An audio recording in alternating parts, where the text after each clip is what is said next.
आ जाओ। देखो पिछली क्लासेस में हमने पढ़ लिया है नेचुरल सिलेक्शन, पूरी डिटेल में हमने पढ़ लिया है, एग्जाम्पल्स भी और उसके टाइप्स भी। कितने टाइप है नेचुरल सिलेक्शन के? क्या टाइप्स ऑफ नेचुरल सिलेक्शन? 3 आपके। एक एक चीज़ पढ़ो यार, कम से कम नेचुरल सिलेक्शन, ब्रांचिंग, डिसेंट, ये 2 पॉइंट मैंने इंपॉर्टेंट बता दिए तो उसको तो एटलीस्ट पढ़ो। जो मैंने इंपॉर्टेंट टर्म्स बता दिए हैं उसको एटलीस्ट पढ़ो। नहीं सारा पढ़ पा रहे हो, कम से कम इंपॉर्टेंट वाले पढ़ो। एग्जाम सर पे है, एग्जाम आने वाला है, फिर भी नहीं पढ़ रहे हो। और एग्जाम में ये चैप्टर आ भी रहा है, ऐसा भी नहीं है कि नहीं आ रहा है। करते क्या हो घर जाके? मैम हंसते हैं। चलो ठीक है, तुमसे पूछना ही बेकार है, मैं बोलती रहती हूँ। पहली चीज़ क्या है? हमने पढ़ा था नेचुरल सिलेक्शन, उसके एग्जाम्पल्स और टाइप्स, ठीक है।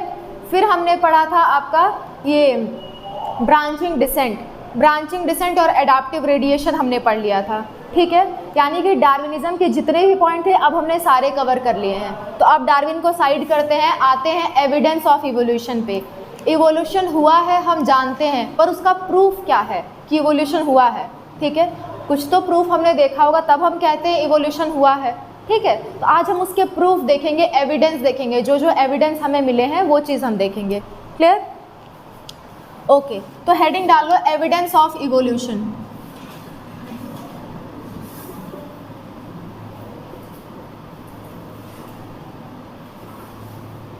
ये सब आ रहा है ना जहाँ मैंने लिखा है?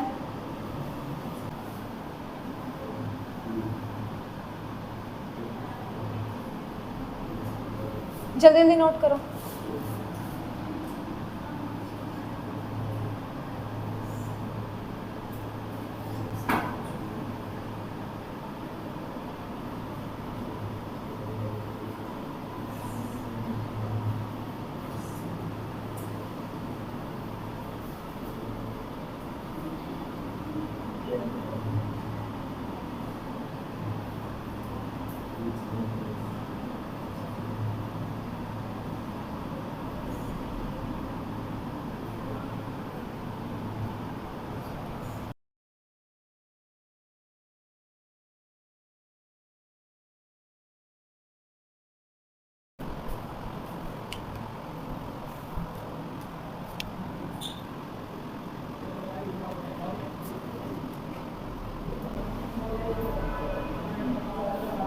जल्दी से नोट कर इन सबको। हो गया? अनुराग हो गया? ठीक, चलो ठीक है। देखो जो भी आपके इवोल्यूशन के एविडेंस थे, यानी कि जो इवोल्यूशन हुआ है उसके क्या क्या हमें एविडेंस मिले हैं वो मैंने आपको लाइन से लिखवा दिए। पहला एविडेंस, मोस्ट इम्पॉर्टेंट एविडेंस, हमें फॉसिल्स मिले हैं। फॉसिल्स क्या होते हैं? कोई बता सकता है? कोई अंदाज़ा? हाँ कह सकते हो। देखो क्या हुआ है ना, हमारी अर्थ बनी है जब, तो उस पर बार बार अलग अलग सरफेस, अलग अलग लेयर आती गई है, ठीक है। हमारी अर्थ पे पहले रॉक की तरह थी अर्थ, हमने पढ़ा है। पहले क्या था? पत्थर की तरह थी अर्थ। उसके बाद धीरे धीरे चट्टानें आपस में रगड़ खाते खाते खाते खाते वहाँ पे धूल जैसी चीज़ें बननी शुरू हुई हैं। यानी कई लेयर, आप अगर अर्थ का क्रॉस सेक्शन अगर लेके देखोगे ना तो कई लेयर उस पर जमी है, अलग अलग लेयर वो दिखाई देती है। कहीं आपने गड्ढा खाना भी देखा होगा, बहुत अगर बड़ा गड्ढा खाना देखा हो तो अलग अलग लेयर का अलग अलग कलर आपको दिखाई दिया होगा। कभी देखा है? देखा है? कोई बड़ा अगर गड्ढा खना हुआ देखा हो तो कई सारे लेयर आपको दिखाई देते हैं, ठीक है। तो कहने का मतलब कि अर्थ आपके बार बार उस पर लेयरिंग होती गई है, ठीक है। सपोज़ करो प्रेजेंट टाइम में कोई अगर एनिमल की डेथ हो गई हो तो उसकी हड्डियां तो इतनी जल्दी गलती हैं नहीं। हड्डियां, बाल और बीक वगैरह होते हैं, हॉर्न होते हैं कई एनिमल्स के, सींग और चोंच वगैरह जो होती है, ये सारी चीज़ें टाइम के साथ डिकम्पोज नहीं होती है। बहुत बहुत साल लग जाते हैं इसको डिकम्पोज होने में। खासकर बाल, बाल तो नहीं डिकम्पोज होते हैं जल्दी, ठीक है। तो हड्डियाँ हो गई आपकी, बोन्स, नेल्स, हॉर्न्स, ठीक है, हेयर्स, ये सारी चीज़ें डिकम्पोज नहीं होती हैं। तो कोई भी ऑर्गेनिज्म मरा, उसकी बॉडी तो गल गई लेकिन उसके बोन्स और अदर चीज़ें वहाँ पे मिट्टी में प्रेजेंट है। सोचो हज़ारों साल बाद कई सारी लेयर्स उस पर जम गई और बाद में खोद के देखा गया तो पता चला ऐसा भी कोई ऑर्गेनिज्म था। अगर सारी हड्डियाँ मिल गई तो हमने उस हड्डियों को जोड़ जोड़ के देखा कि अच्छा ये ऑर्गेनिज्म तो प्रेजेंट टाइम में ऐसे किसी की हड्डी नहीं होती है, ये कोई पहले ऑर्गेनिज्म रहता था जो अब नहीं है। ठीक है, तो फॉसिल्स आपके बताते हैं कि पहले कोई ऑर्गेनिज्म था, उसमें इवोल्यूशन होके कुछ नया बन गया है, लेकिन पहले वाली चीज़ अब नहीं है। तो क्या ये एविडेंस हो गया इवोल्यूशन का? साक्षी यही हो, तुम देख उधर रही थी। ठीक है, बात समझ में आया? तो फॉसिल्स क्या होते हैं? जो आपके सेडिमेंटरी रॉक्स के बीच में जो आपके इम्प्रेशंस मिलते हैं कुछ ऑर्गेनिजम्स के जो कि अब नहीं प्रेजेंट है, उस चीज़ को हम क्या कहते हैं? फॉसिल्स कहते हैं। ठीक है, हेडिंग डालो फॉसिल्स।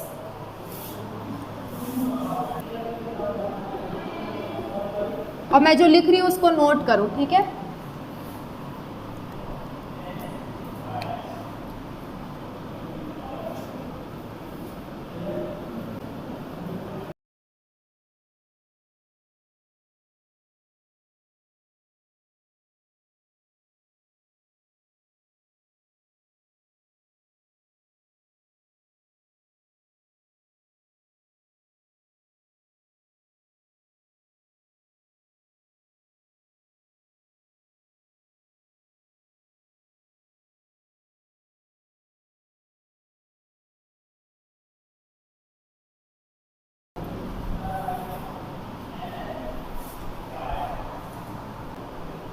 हो गया?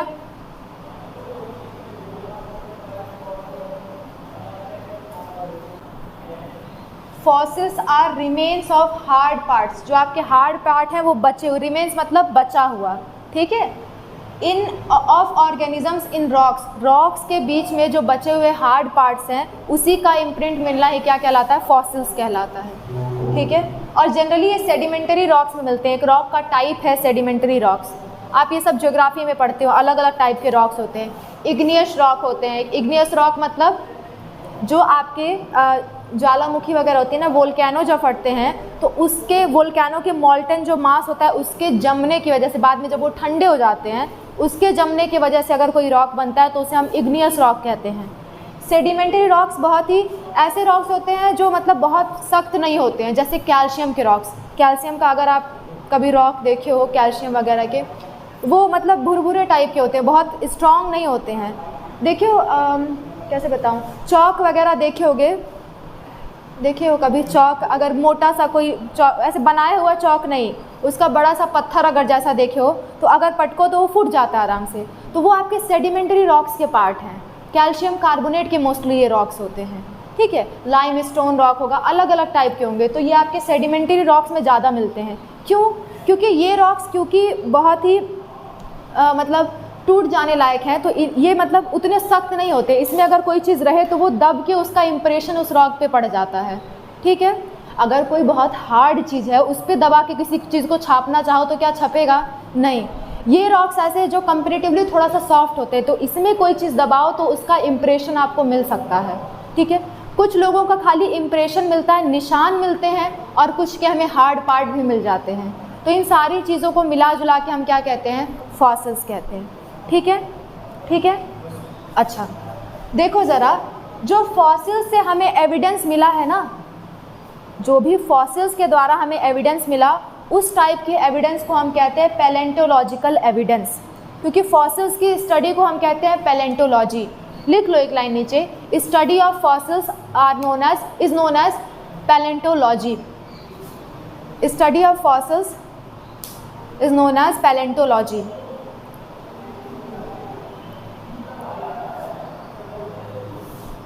फॉसिल्स की स्टडी को हम पैलेंटोलॉजी कहते हैं, इसी वर्ड से वो है रिलेटेड। फॉसिल्स की स्टडी को पैलेंटोलॉजी कहते हैं, तो फॉसिल्स से मिले एविडेंस को हम क्या कहते हैं? Palaeontological evidence. क्लियर है? पक्का? लॉजी मतलब होता है स्टडी, पैलेंटो वर्ड है फॉसिल से रिलेटेड वर्ड, तो पैलेंटोलॉजी फॉसिल की स्टडी। ठीक है, अच्छा ये बात तो हो गई फॉसिल्स के बारे में।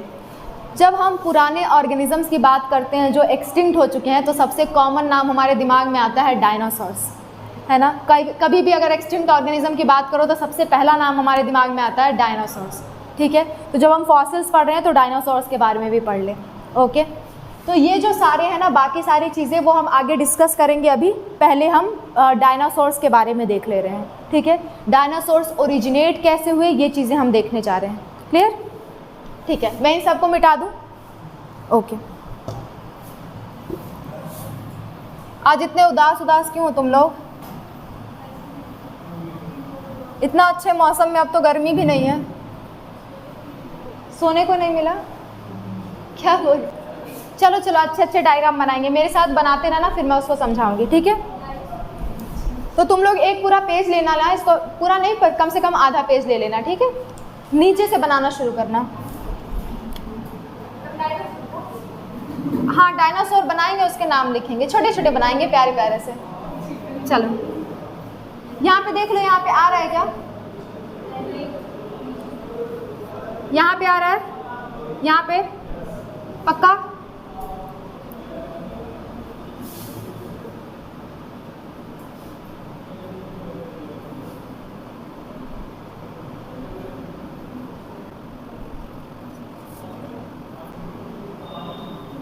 मेरी तरह अच्छा सा डायग्राम बनाना।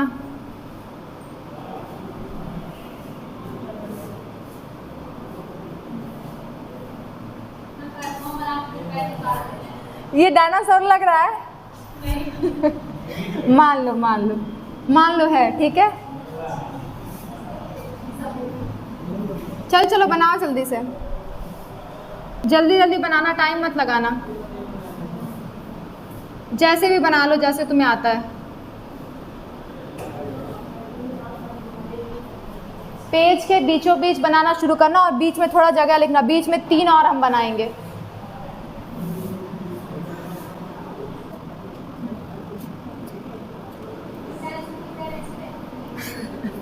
अब मेरे पैर पे फोकस नहीं है इसलिए मैं पैर बना दी। अच्छा ये कुछ ज़्यादा ही बेकार हो गया। खैर, तुम लोग बैठ के मेरी ड्राइंग देख रहे हो, अपना भी बना रहे हो। अच्छा ठीक है, फिर से बना रही हूँ मैं। बनाओ जल्दी, मेरी ड्राइंग मत देखो।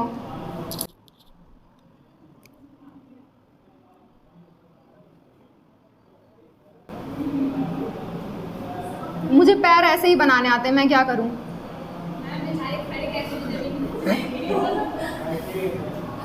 जो मेरा मतलब है वो मैं दिखा दूंगी, जिस चीज़ से मुझे मतलब है। बाकी तुम चाहे जैसा बनाओ, तुम्हें सुंदरता बनानी है बनाओ, जैसे ही मैं फिनिश करूं तुम्हारा भी फिनिश हो जाना चाहिए। हाँ, साइड हूँ मैं, चलो।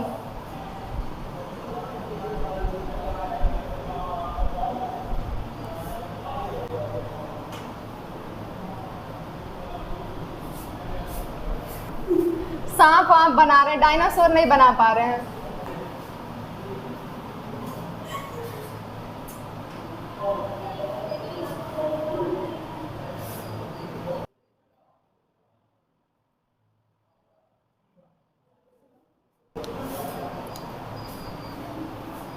ये मैं मिटा के लिख दे रही हूँ, ओरिजिन ऑफ डायनासोर्स। ठहर जाओ।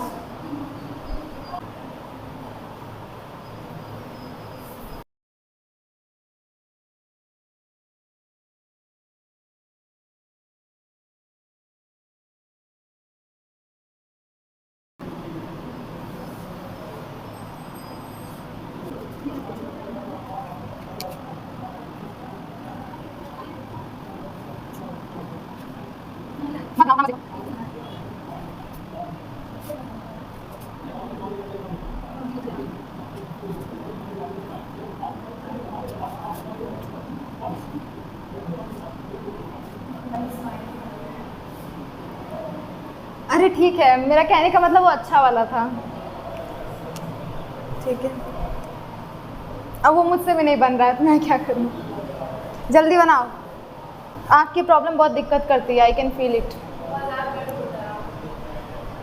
इसलिए तो तुम्हें छूट दे दिया, मैं खुद उसे फील कर सकती हूँ। देखो, सारे जो डायनासोर ओरिजिनेट हुए हैं, शुरू से मानते हैं कि एक कोई एंसेस्टर होता है, उसी से अलग अलग टाइप के अलग अलग स्पीशीज बनती हैं, ठीक है। तो देखो, एक था आपका ब्रैकियोसोरस, ठीक है। क्या नाम था उसका? आपने जुरासिक पार्क नाम की मूवी सुनी होगी, है ना? जुरासिक पीरियड, ये देखो अर्थ के अलग अलग पीरियड थे, जब उसमें नया नया चेंजेस आया, अर्थ के अलग अलग पीरियड थे जिसकी वजह से चेंजेस आया है, ठीक है। तो 3 पीरियड हम पढ़ते हैं डायनासोर्स के लिए। पहला पीरियड जिसमें वो ओरिजिनेट हुए, दूसरा पीरियड जो उनके लिए बहुत अच्छा टाइम था, मतलब उसमें वो बहुत ज़्यादा ग्रो किए, तीसरा पीरियड जिसमें उनका डिस्ट्रक्शन हो गया, वो ख़त्म हो गए, ठीक है। तो 3 पीरियड हम पढ़ते हैं। तो एक किनारे मेरे साथ वो 3 पीरियड लिख लो या नीचे लिख लो तुम लोग, ठीक है, फिर मैं इसके थ्रू इसे एक्सप्लेन करूँगी। यहाँ आ रहा है,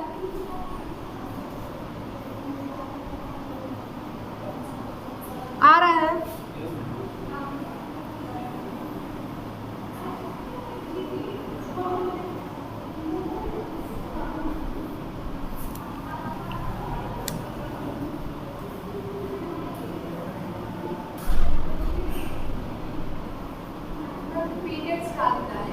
क्या कहीं लिखो, मैं अभी उस चीज़ को लिखवाऊंगी, डोंट वरी।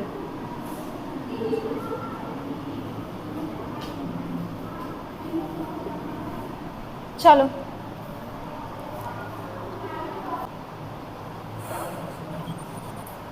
चलो देखो देखो इधर देखो, देखो ट्रायसिक ऐसा पीरियड था, अर्थ के अलग अलग पीरियड से अर्थ गुजरी है, ठीक है। वो पीरियड्स हम एक बार एक क्लास में लेके पढ़ेंगे अच्छे से, पर अभी हमें 3 पीरियड से मतलब है, तो मैं बता रही हूँ। पहला पीरियड वो पीरियड था जिसे कहते हैं ट्रायसिक, और इस पीरियड में डायनासोर ओरिजिनेट हुए थे, यानी कि अर्थ पे डायनासोर पहली बार आए थे। कोई ना कोई तो टाइम हुआ होगा जब वो आए होंगे पहली बार, ठीक है। तो पहले टाइम अर्थ पे डायनासोर आए थे ट्रायसिक पीरियड में। कौन से पीरियड में? जुरासिक, जिस नाम को आप बहुत परिचित हो इस नाम से। जुरासिक पीरियड ऐसा पीरियड था जिसमें वो बहुत ज़्यादा ग्रो करे, जैसे प्रेजेंट टाइम में हम लोग बहुत ज़्यादा हैं, है ना, ये हमारा फेवरेबल कंडीशन है। लेकिन कभी ऐसा हुआ होगा जब हम आए होंगे, और शायद कभी ऐसा होगा जब हम लोग यहाँ से ख़त्म हो जाएंगे, ठीक है। अच्छा, डरना नहीं। देखो, तो ओरिजिनेट ये हुए थे ट्रायसिक पीरियड में, और सब जगह ये फैल गए थे। इनकी डोमिनेंसी थी अर्थ पे कौन से पीरियड में? जुरासिक पीरियड में। इसी पे मूवी बनी है, यानी कि हर जगह वो प्रेजेंट थे इस मूवी में, है ना। जुरासिक पीरियड में वो क्या हुए थे? फ्लरिश हुए थे। फ्लरिश मतलब हर जगह उनका बोलबाला था। क्लियर। नेक्स्ट आया क्रिटेशियस पीरियड। क्रिटेशियस पीरियड में ये धीरे धीरे ख़त्म होना शुरू हो गए। कुछ लोग कहते हैं कि क्लाइमेट चेंज की वजह से ख़त्म हो गए, ठीक है। कुछ लोग कहते हैं कि कुछ ऐसी कंडीशंस आ गई थी जिसकी वजह से ये सर्वाइव नहीं कर पाए। अलग अलग लोगों की अलग अलग राय है। आपकी एनसीईआरटी भी इसके लिए श्योर नहीं है। मेजरली लोग फोकस करते हैं कि क्लाइमेट चेंज की वजह से इनकी डेथ हो गई। तो क्लाइमेट चेंज हम मेजर फैक्टर मानते हैं इनके एक्सटिंक्शन का। क्लियर। तो क्रिटेशियस पीरियड में ये क्या हो गए थे? पूरी तरह से ख़त्म हो गए थे। ओके, देखो इधर। तो ओरिजिनेट की बात करते हैं, सौरोप्सिड्स से ओरिजिनेट हुआ, यानी कि ये कहाँ हुआ होगा? ट्रायसिक पीरियड में हुआ होगा। इसके बाद अलग अलग टाइप के आपके डायनासोर्स बने। एक टाइप है आपका ब्रैकियोसोरस। जुरासिक पार्क मूवी देखिए, उसमें जो बहुत लंबा सा होता है, हर्बीवोरस जो होता है डायनासोर, वो होता है आपका ब्रैकियोसोरस। इस तरह का कुछ वो नज़र भी आता है। उसके पैर अच्छे होते हैं इससे थोड़ा, लेकिन लगभग इसी तरह का वो नज़र आता है, और बहुत लंबे होते हैं। इनकी गर्दन बहुत ऊंची होती थी, ठीक है। क्या पानी में रहते हैं?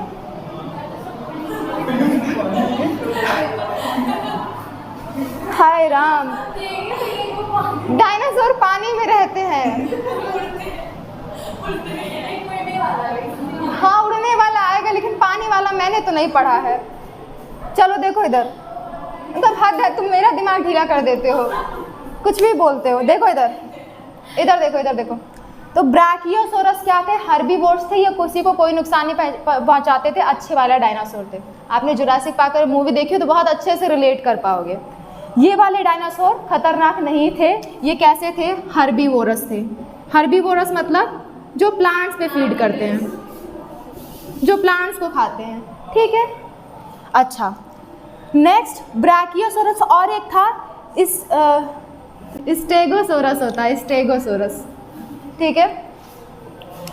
हाँ, अभी बाद में करेक्ट करना। देखो इधर, स्टेगोसोरस नाम का एक डायनासोर होता है, उसकी ये स्पेशलिटी थी, उसकी शरीर बहुत भारी होती थी, जैसे मैंने मोटा सा बनाया है, और उसके ऊपर कुछ इस तरह के स्ट्रक्चर्स प्रेजेंट होते थे। बचपन में अगर डायनासोर बनाया हो तो ये बनाना बड़ा पसंद था, है ना। तो इस तरह के स्ट्रक्चर्स उस पर प्रेजेंट होते थे, ठीक है। ये भी कैसे होते थे, ये भी हर्बीवोर्स होते थे, ये भी हमारे लिए खतरनाक नहीं है, ठीक है। नेक्स्ट आ जाओ ट्राइसेराटॉप्स पे। ये मोस्टली तो मतलब हर्बीवोर्स होते थे, कुछ लोग ऐसे भी थे इस स्पीशीज़ के जो कार्निवोर्स भी होते थे, पर ये खतरनाक इसलिए थे क्योंकि इनके पास जो इनका हेड था ना वो बहुत ही स्ट्रॉन्ग था, मतलब किसी को इस तरह से मारना चाहे तो वो बहुत इजीली मार सकते थे, और इनके पास सींग भी हुआ करती थी। ये आगे जो देख रहे हो ना, ये दोनों उसकी सींग है, ठीक है। तो ट्राइसेराटॉप्स, इसका नाम से ही बता रहा है कि इसके टॉप पे क्या है, कुछ शील्ड लाइक स्ट्रक्चर प्रेजेंट है, क्लियर। तो ट्राइसेराटॉप्स तो इजीली याद हो जाएगा, टॉप पे उसके क्या प्रेजेंट है, शील्ड लाइक स्ट्रक्चर प्रेजेंट है, और उस पर हॉर्न्स भी प्रेजेंट हैं, क्लियर। तो इस पे क्या प्रेजेंट है, शील्डेड हेड। शील्ड मतलब होता है कोई एक प्रोटेक्शन, ढाल की तरह, ठीक है, शील्ड हेडेड, ठीक है, ओके। अच्छा, आ जाओ इस पे ट्राइनोसोरस पे। सबसे जो खतरनाक वाला था वो यही था। इसके दांत देख रहे हो, ऐसे टाइप के है ना, डरावना टाइप मैंने इसको बनाने की भी कोशिश की है। ये वाले डायनासोर आपके बहुत ज़्यादा दिखाए गए हैं जुरासिक पार्क मूवी में। उनके हाथ ऊपर की तरफ होते, वो चारों पैर से नहीं चलते थे, देखा होगा ना ऐसा मूवी में डायनासोर जो दो पैर पे चलता और हाथ उसके इस तरह से होते हैं, तो वो थे आपके ट्राइनोसोरस। और ये सबसे ज़्यादा खतरनाक थे, सबसे बड़े डायनासोर्स थे। इनकी हाइट लगभग होती है 20 फीट, कितनी, 20 फीट ऊंचे होते थे ये। और इनके पास होता था डैगर लाइक टीथ। डैगर मतलब होता है इस तरह का टीथ, आरी की तरह टीथ उनका होता था, ठीक है। और दूसरी बात, ये सबसे बिगेस्ट है, और सबसे खतरनाक बात, ये कार्निवोरस है। उसमें जो इंसान को खाते हुए दिखाया गया ना, वो यही वाला डायनासोर है। जाके एक बार मूवी देख लेना, सारी चीज़ें कनेक्ट कर पाओगे, क्लियर। तो ये सबसे खतरनाक आपका डायनासोर है, मोस्ट इंपॉर्टेंट यही है। ट्राइनोसोरस आपको याद होना चाहिए, ठीक है। ट्राइनोसोरस याद रहेगा, डैगर लाइक टीथ था उसका, और क्या था, 20 फीट उसकी हाइट थी, और ये कार्निवोरस, क्लियर। अच्छा, अब आ जाओ कुछ बीच वालों पे। कुछ ऐसे थे आर्कियोप्टेरिक्स, माना जाता है जो आपके डायनासोर है उन्हीं से रेप्टाइल्स बने हैं। प्रेजेंट टाइम में जो भी रेप्टाइल्स है ना, सांप वगैरह, वो किससे बने, आपके आर्कियोप्टेरिक्स, किससे बने हैं, डायनासोर की ही प्रजाति से बने हैं वो। तो एक ऐसी प्रजाति थी जिसे हम कहते हैं आर्कियोप्टेरिक्स। ये बहुत इंपॉर्टेंट है, कई बार इसका नाम आप आगे सुनोगे। आर्कियोप्टेरिक्स एक ऐसा डायनासोर था जिसकी पूंछ भी प्रेजेंट थी और उस पर पंख भी प्रेजेंट थे, ठीक है। उसका पूंछ होना ये बताता है कि वो रेप्टाइल है, उसका पंख होना ये बताता है कि वो बर्ड की कैटेगरी में आता है। कहने का मतलब रेप्टाइल से ही आगे चल के बर्ड बनी है। तो ये रेप्टाइल और बर्ड के बीच का कनेक्टिंग लिंक भी कहा जाता है इसे, आर्कियोप्टेरिक्स को, ठीक है। मैं लिखवाऊंगी अभी आगे जो हम पढ़ेंगे ना कनेक्टिंग लिंक्स, उसमें मैं इसके बारे में लिखवाऊंगी, क्लियर। तो वो भी सौरपसिड से ही बना है, और इसका एक मॉडिफाइड फॉर्म है आपका टेराडॉन। टेराडॉन ऐसा डायनासोर था जिसके पास पंख थे, जो उड़ा करता था, जिसको रिया मिस कर रही थी अभी अभी, है ना। तो ये आपका उड़ने वाला जो डायनासोर है, जो प्यारा सा लग रहा है, वो क्या है, टेराडॉन, क्लियर। अच्छा, क्रोकोडाइल भी उसी के वंशज हैं। क्रोकोडाइल सही लिखा मैंने, क्रोकोडाइल, ठीक है। क्रोकोडाइल भी आपके डायनासोर के ही वंशज है। प्रेजेंट टाइम में भी क्रोकोडाइल प्रेजेंट है, वो हज़ारों साल से प्रेजेंट है। उसकी आपने स्किन अगर देखी हो और डायनासोर को मूवी वगैरह में देखा हो, तो उसकी स्किन डायनासोर से रिजेंबल खाती है। तो जो आपका क्रोकोडाइल है ना, वो डायनासोर की ही प्रजाति का एनिमल है। नहीं, पर उसके एविडेंस हमें मिले, उसके फॉसिल्स हमें मिले हैं। वो इतनी बड़ी बड़ी हड्डियां मिले कि हमने जोड़ के उसे नाम दिया है डायनासोर। ये सारे डायनासोर की अलग अलग प्रजातियां हैं। जैसे हम ह्यूमंस हैं, ह्यूमन में भी कुछ निग्रो होते हैं, ठीक है, कुछ एकदम फेयर होते हैं, वो अलग स्पीशीज़ हैं आपकी, मतलब सब स्पीशीज़ कह सकते हो, वो अलग हैं, ठीक है। तो जैसे हमारे पहले कुछ प्रेजेंट थे, निएंडरथल नाम के ह्यूमंस प्रेजेंट थे, होमो इरेक्टस थे, होमो हैबिलस थे, ये सब अलग अलग स्पीशीज़ थी। ऐसे ही ये डायनासोर की अलग अलग स्पीशीज़ हैं, ये सारे के सारे आपके डायनासोर ही हैं, ठीक है। तो इतनी बातें हैं आपकी डायनासोर में। एक बार फिर से देखते हैं, सौरपसिड से उसका ओरिजिन हुआ है, किससे ओरिजिन हुआ है, पहला है आपका जो ब्राकियोसोरस, बड़ा सा लंबा सा है लेकिन बड़ा प्यारा है, हमें कोई नुकसान नहीं पहुंचाता। दूसरा है स्टेगोसोरस, इसमें पंखुड़ियाँ बनी हुई हैं, ये भी हमको कोई नुकसान नहीं पहुंचाता। ठीक है, जम्हाइयाँ लेते रहिए। देखो नेक्स्ट है आपका ट्राइनोसोरस। बाप रे बाप, ये क्या है, सबसे डेंजरस है, इसकी डैगर लाइक टीथ है। ठीक है, 20 फीट ऊंचा है और कार्निवोरस है। ठीक है, नेक्स्ट आपका ट्राइसेराटॉप। टॉप पे इसके क्या प्रेजेंट है, शील्ड हेड प्रेजेंट है, सींग उसके प्रेजेंट है। ठीक है, किसी को भी ऐसे मार सकता है वो। ठीक है, खाएगा नहीं वो बात अलग है, लेकिन मार सकता है। और कभी कभी कुछ स्पीशीज इसके ऐसे होती हैं जो खा भी सकती हैं। क्लियर। नेक्स्ट है आपका आर्कियोप्टेरिक्स, प्यारा सा दिख रहा है, इससे ये क्या बन जाएंगी, बर्ड्स भी इसी से ओरिजिनेट हुई है। और एक फ्लाई करने वाला आपका जो डायनासोर है वो क्या है, टेराडॉन। ठीक है, क्रोकोडाइल इन्हीं के वंशज है और क्रोकोडाइल आज भी प्रेजेंट है। ये सारे तो एक्सटिंक्ट हो चुके हैं लेकिन क्रोकोडाइल आज भी प्रेजेंट है। क्लियर। ये थी आपकी या फॉसिल के बारे में, यहाँ चीज़ें खत्म होती हैं। नेक्स्ट होमोलॉगस और एनालॉगस ऑर्गन हम नेक्स्ट क्लास में पढ़ेंगे। ठीक है, क्या फिगर नहीं आएगा पर इसके बारे में आपसे पूछ सकता है, इसके बारे में पूछ सकता है, आर्कियोप्टेरिक्स पूछ सकता है और पूछ सकता है ओरिजिनेट कहाँ से हुए थे। तो मैं सब क्या था, हाँ ये सबसे ज़्यादा डेंजरस था। और भी कई सारी स्पीशीज़ हैं, हमारे सिलेबस में इतनी है, सारे को क्यों देखना। क्या हुआ, इनके लिए क्लाइमेट फेवरेबल नहीं थी। मैंने कहा कुछ किसी को सुन लो, किसी को खास ऐसा पता नहीं है कि क्यों एक्सटिंक्ट हुए थे, लेकिन माना जाता है कुछ क्लाइमेट चेंज ऐसा हुआ जिसमें ये लोग सर्वाइव नहीं कर पाए, लेकिन क्रोकोडाइल सर्वाइव कर गया। ठीक है, ठीक है, ओके। तो आज के लिए बस इतना ही, बाकी हम नेक्स्ट क्लास में पढ़ेंगे।